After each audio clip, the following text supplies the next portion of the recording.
Ariel Helwani post-fight at UFC 146 alongside Mike Brown, who defeated Daniel Pineda tonight in very impressive fashion. And Mike, congratulations on the win, a very dominant win for you. You're back now on the winning track, but I have to ask you right off the top, a lot of talk, especially online, people said they heard you on the broadcast tell your coach, Ricardo Laborio, that you are going to retire. Is that in fact true?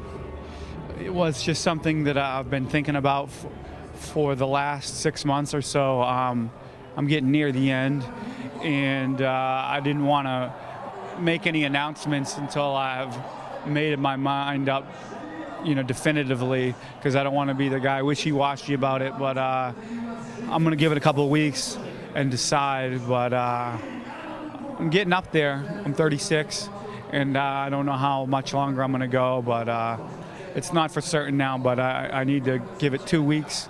And then I'm going to make my decision if I'm going to go on any longer. Did this performance maybe change your mind and kind of tell you that you still have it? You can still be a force in this division. Yeah, I mean, it wasn't about winning or losing. It's I felt good out there, which I haven't been feeling good, honestly. I had some issues with my body that I couldn't understand what was going on, and I was getting really fatigued before, and I didn't understand it. And that's why I was thinking this is not for me anymore, maybe my body. But I felt really good out there tonight, so I have to reevaluate if it's the right decision or not. Because I felt good, and I was having fun again. So is it safe to say that maybe if you didn't feel good tonight, this would have been your last 100%, fight? yeah. If I didn't feel good, even if I had won and was having those problems again where my body was shutting down, then I was going to be done, because it's no fun, man. You feel like you're going to die out there, and it's not enjoyable. At what point did you start thinking about retirement? After the Yaya fight. And now, so what do? You just kind of take a break for 2 weeks and then check in with your body again and see how it's feeling?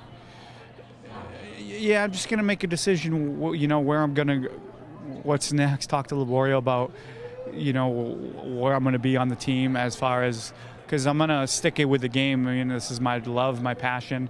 I want to coach at American Top Team and be there, and that's what he wants to do. But I still have so much love for the sport that I actually cried a little bit after the fight, thinking that it may be the end, but I don't know if I can let it go quite yet. It's a fascinating thing, because this was vintage Mike Brown. I mean, you out-muscled him, you look great on the ground, good on your feet. I mean, this was probably, or arguably, your best performance in the UFC since coming over, since WEC. So it must be sort of a conflict going on inside of you, right? Exactly, yeah. I mean, my mind was made up before. I'm like, no, this is it.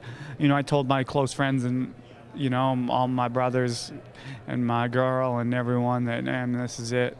But, man, I felt good out there, so it's hard. I was torn. That's why, man, I cried after this. I cried like a baby again. I always do this. But, it'll be hard to say goodbye to this sport. Are you somewhat surprised at how good you looked and felt out there? No, because it was happening in camp. My last 3 weeks of camp, I was feeling really good.